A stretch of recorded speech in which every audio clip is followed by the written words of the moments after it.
Olá pessoal, eu sou o professor Vinícius, bem-vindo ao meu canal e hoje eu vou falar sobre o tema da redação do Enem deste ano de 2019, que foi a democratização do acesso ao cinema no Brasil.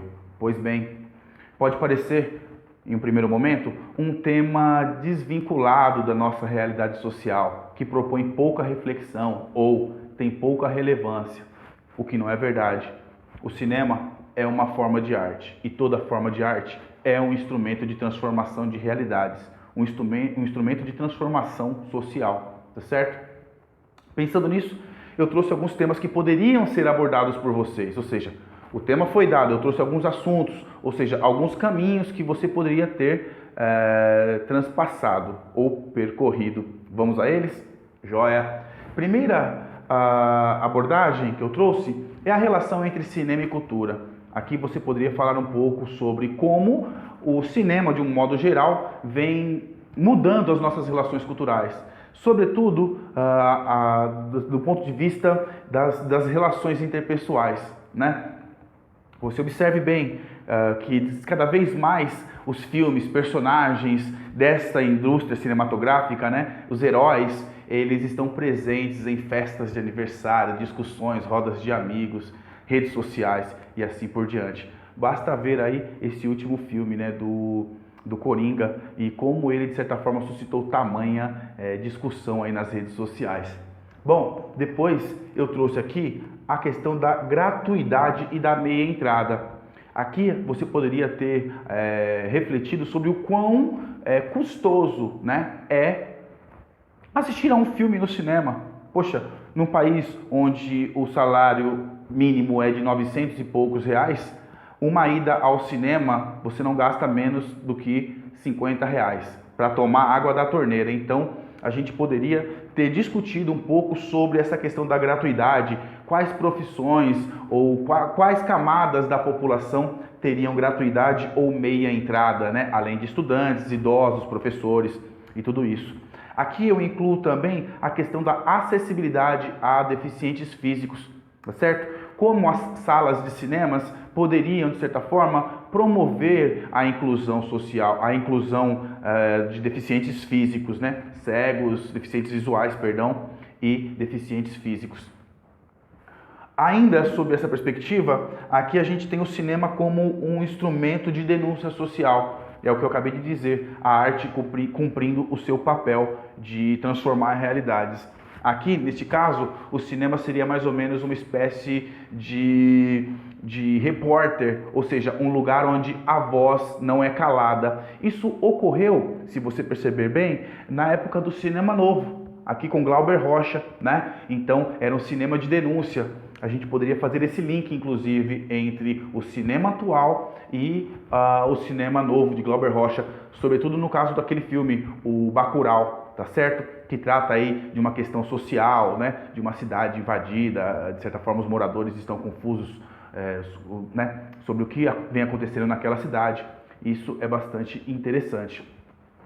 Aqui você tem aquele peso, né, de o tema não está propondo uma reflexão social. Mentira, está propondo sim, ó.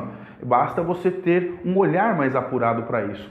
Ainda, se você me permite dizer, a gente poderia ainda fazer um link entre realidade e ficção. Observe lá novamente o filme Coringa, né, tratando de uma Gotham City governada por ratos, né, onde aquele desgoverno tem os mandos e desmandos.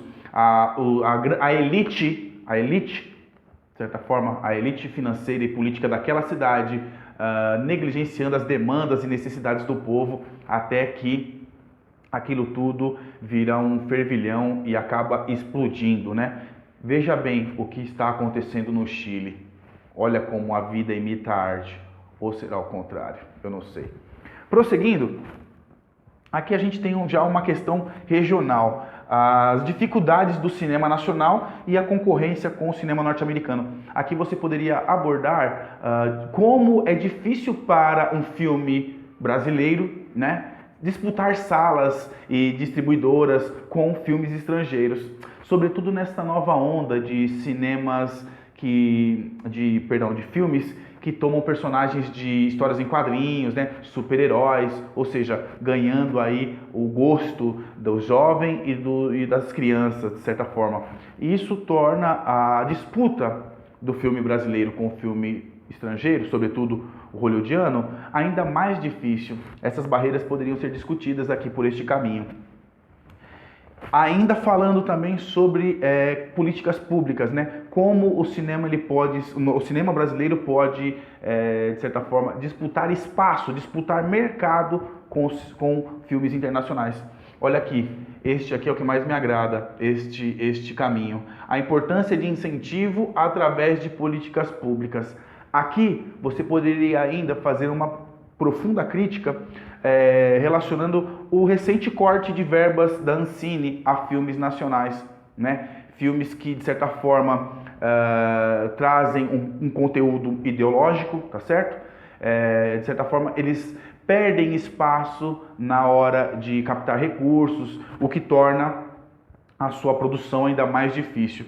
Vamos combinar. Se é difícil produzir filme no Brasil, se não tem um incentivo de leis que de certa forma subsidiem essa produção, se a gente não consegue criar um público, dificilmente a gente vai ter um cinema forte, um cinema que dê para competir no nosso mercado interno com filmes internacionais, tá certo? A reflexão que eu faço agora é: o cinema no Brasil é realmente democrático?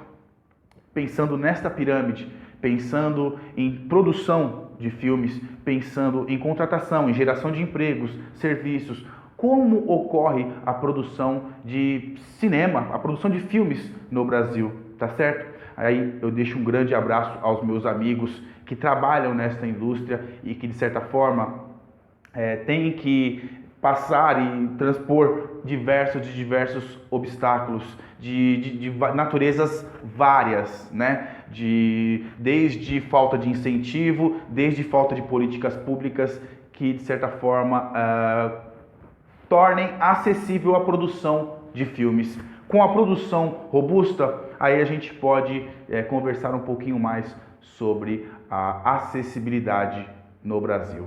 Tudo bem? Eu sou o professor Vinícius. Se você deixou, deixa o seu like aqui no nosso canal, comente. Se não gostou, deixe uma sugestão também, não tem problema. Estamos aqui abertos a sugestões e a críticas, tá bom? Um grande abraço. Eu espero que você tenha tido êxito nesta empreitada. Axé. Fui.